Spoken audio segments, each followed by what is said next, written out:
बहुत पहले की बात है। एक गांव में एक साहूकार रहता था, एक मुखिया रहता था। दोनों बड़े ही धूर्त और चालाक थे।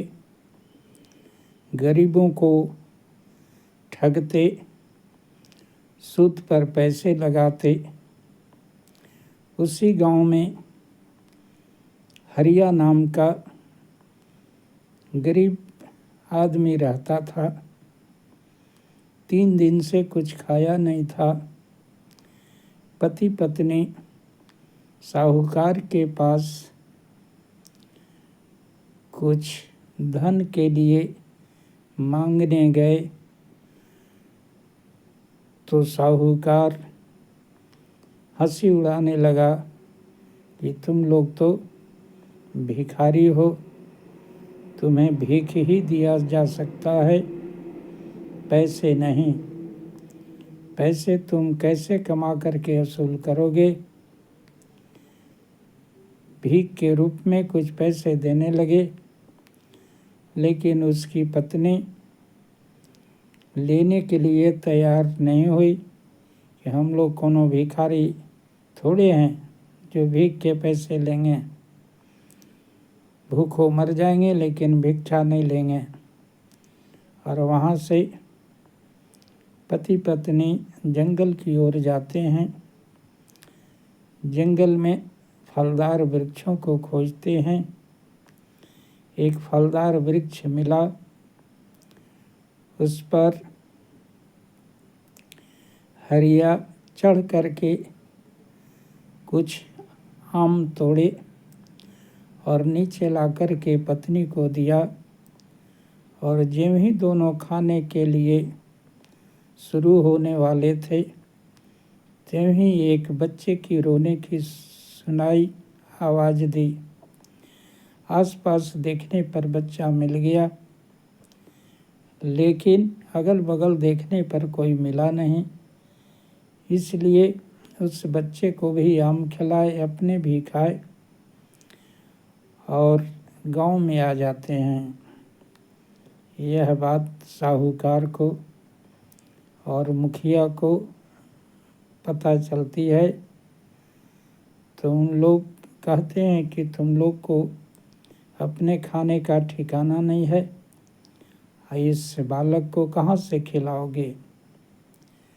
कोई भी हरिया से बातचीत नहीं करता था। कुछ दिनों के बाद एक ऐसी बीमारी पकड़ी कि दोनों हरिया और उसकी पत्नी मर गई। अब बच्चा सयाना हो गया था, 15 साल 16 साल का हो गया था, लेकिन गांव में उसे अनाथ और कंगाल ही समझते थे गांव वाले।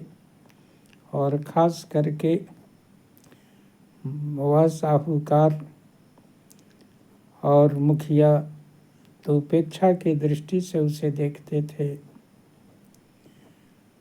वह जंगल में जाता, वहाँ फलों को खाता। धीरे धीरे एक बंदर से दोस्ती हो जाती है, जो बंदर मनुष्य की आवाज़ में बोलता था। वह अर्जुन के साथ गांव आ जाता है और अर्जुन के कामों में हाथ बटाने लगता है। यह देख करके गांव वाले को आश्चर्य हुआ, यह कैसा बंदर है जो मनुष्य की भाषा में बात करता है। इस प्रकार से एक दिन गांव में डाकू आते हैं और साहूकार को कहते हैं कि तुमने बहुत गरीबों का खून चूसा है, इसलिए तुम्हारे धन ले जाऊंगा और तुझे भी मार दूंगा। यह देख करके अर्जुन खुश हुआ, लेकिन बंदर बोला कि नहीं, हम लोगों को इसकी मदद करनी चाहिए।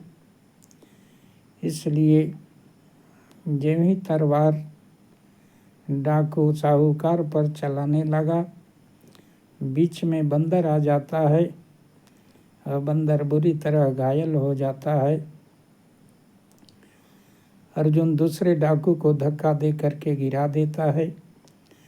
वहाँ से दोनों भाग जाते हैं और अर्जुन रोने लगता है कि अब तुम्हारे अलावा इस गांव में कौन मेरा है, मुझसे तो कोई बात भी नहीं करता है।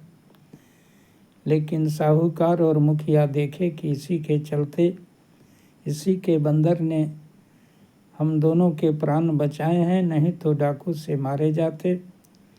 और इस प्रकार से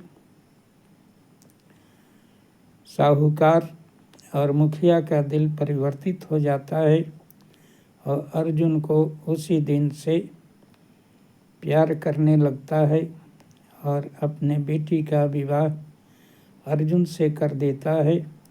और उस बंदर के चलते अर्जुन का भाग्य भी बदल जाता है।